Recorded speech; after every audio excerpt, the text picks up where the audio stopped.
You are sitting in a cage. It is 11:47 at night, and the circus has forgotten you exist. Somewhere outside, a generator hums. A lion shifts in his sleep. A clown's wig sits near the entrance, covered in sawdust. Nobody came to pick it up. Nobody came to pick you up either. You have been here 3 weeks. And tonight, something changes. Not outside, inside. A quiet thought. In a cold cage. At 11:47 at night. You think, I will not die in here. This is your life. Every rank, every fall, every branch you grabbed with bleeding hands. Inside the most beautiful jungle ever built under a tent. 3 weeks earlier, you arrive at the circus in a wooden crate. No warning, no welcome. Someone opens the crate, shoves you into a cage, and locks the door. That's it. That's your introduction to this world. The cage is 6 feet wide, old straw on the floor, a metal bowl of water in a corner. It smells like every animal that lived here before you, and none of them are here anymore. That thought stays with you. During the day, people come, families mostly. Children press their faces against the bars. They point, they laugh, they throw peanuts, not to feed you, to watch you scramble. And the worst part, you scramble because you are hungry, and hunger makes you forget your pride faster than anything else. At night, the circus empties. The lights go out one by one, and you sit in the dark, listening to lions breathe 3 cages down. You think about everything that led you here, every wrong turn, every bad decision, every moment you trusted someone you shouldn't have. And then you stop, because the past is a cage too, and you're already in one. That's enough. So instead, you start watching. The man who feeds you, 6 a.m. and 6 p.m., never changes. The performers, they warm up at 4 p.m. behind the main tent every single day. The ringmaster, he walks the entire circus at 3 p.m., checking everything, touching nothing. You watch all of it, from your cage. You are invisible, and invisible eyes miss nothing. Then one morning, the cage door opens, not because they're freeing you, because they need the cage for something else. They hand you a broom, and your new life begins.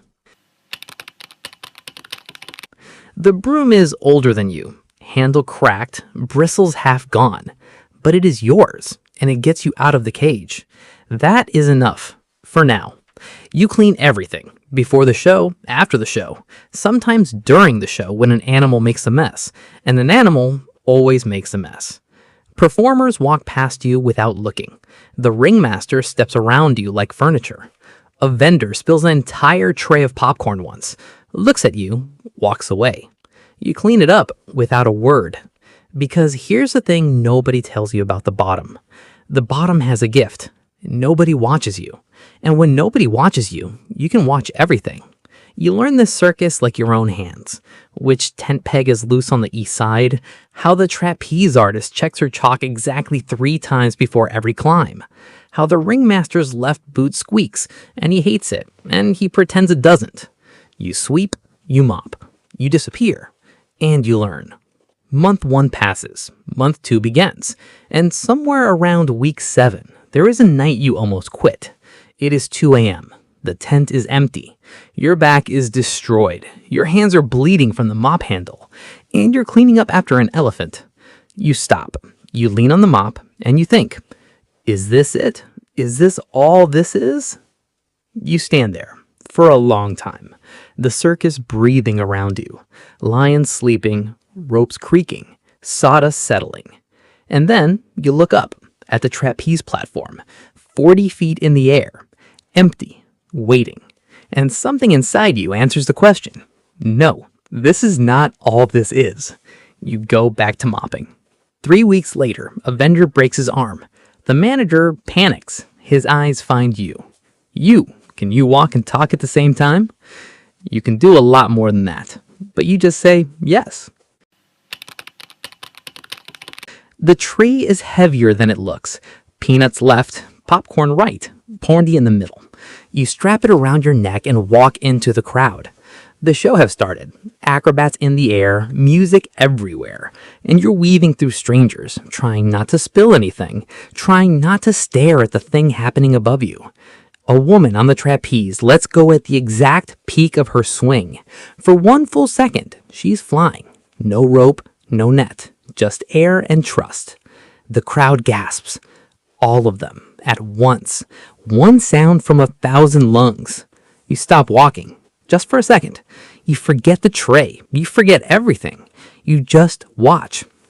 A child grabs your sleeve. Can I have some popcorn? You blink, come back, hand in the popcorn, and keep moving. But something has shifted inside you.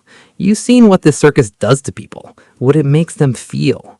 And you want to be on the other side of that. Not selling, creating.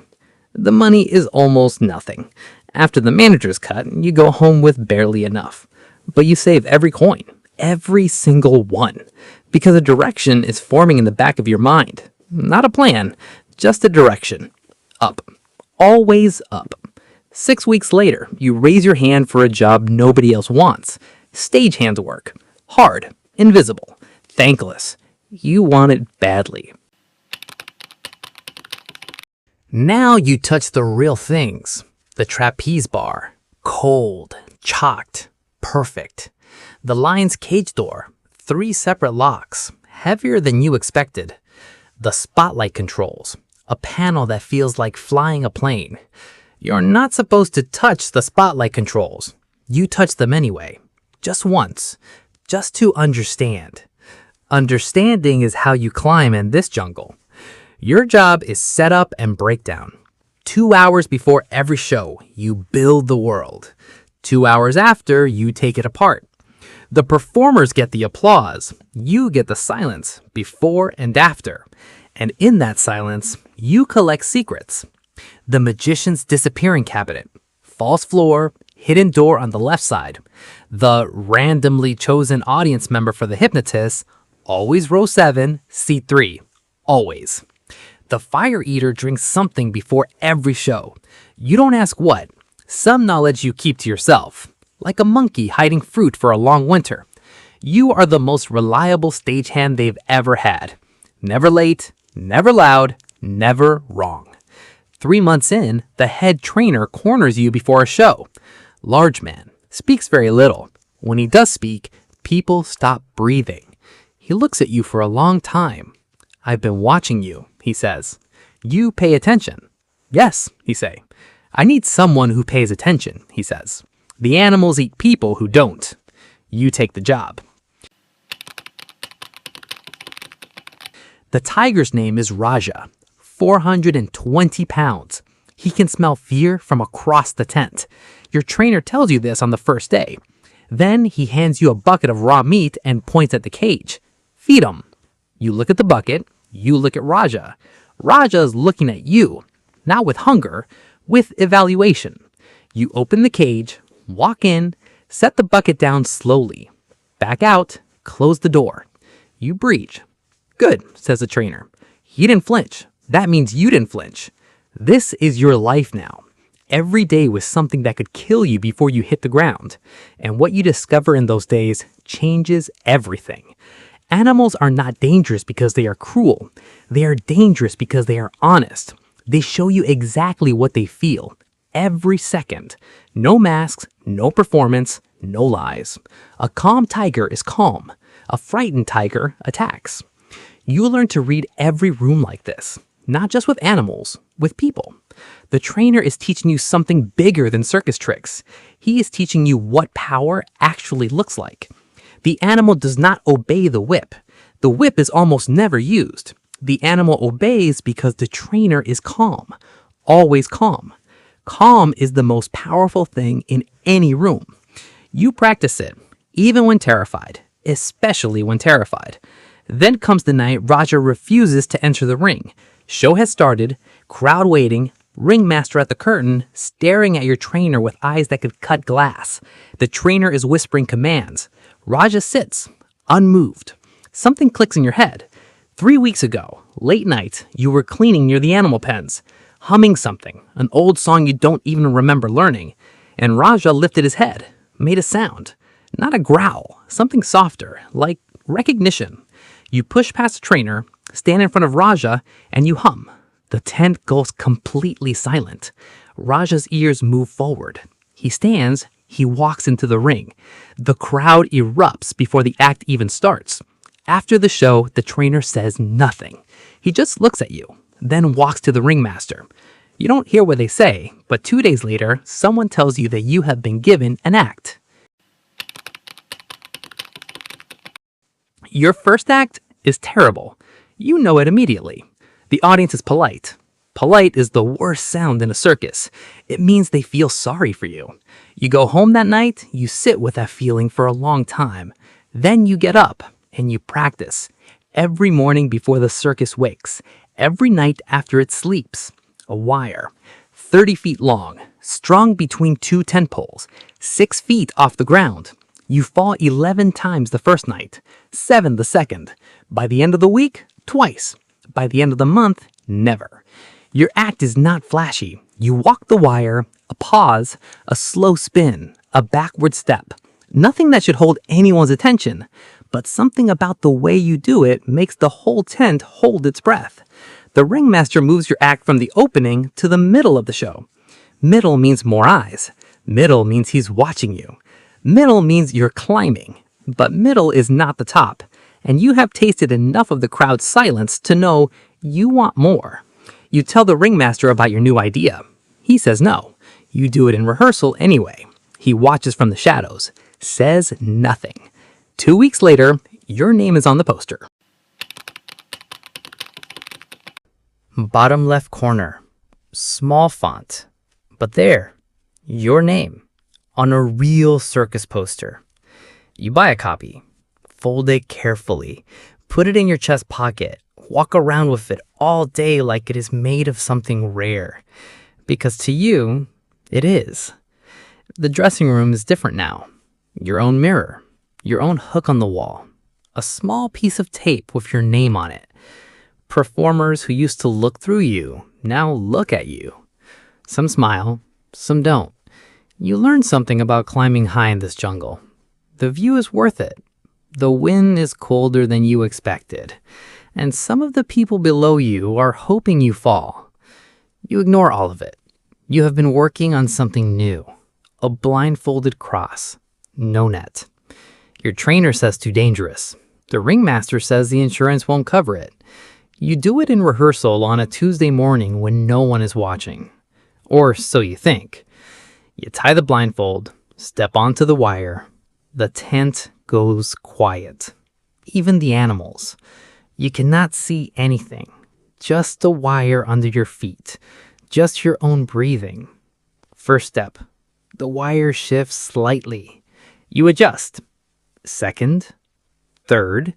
Halfway across, your left foot slips. Your stomach drops before your body does. You grab the wire with both hands, hang there, 20 feet up, blindfolded, completely alone. And then you pull yourself back up. You stand. You take the next step and the next until your hand touches the other pole. You remove the blindfold. The ringmaster is standing below, not smiling, not leaving. Opening night, he says. Do it.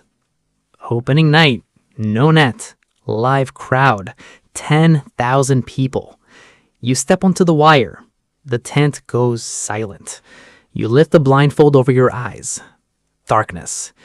And in that darkness, for one perfect second, you are back in the cage. Invisible, cold, hungry. And you remember exactly why you climbed. You take the first step, then the second, then the rest. When your hand touches the far pole, the tent does not applaud. It erupts the way a jungle erupts when something real happens, something that cannot be faked. You remove the blindfold, 10,000 faces, and for the first time in your life, you feel completely seen.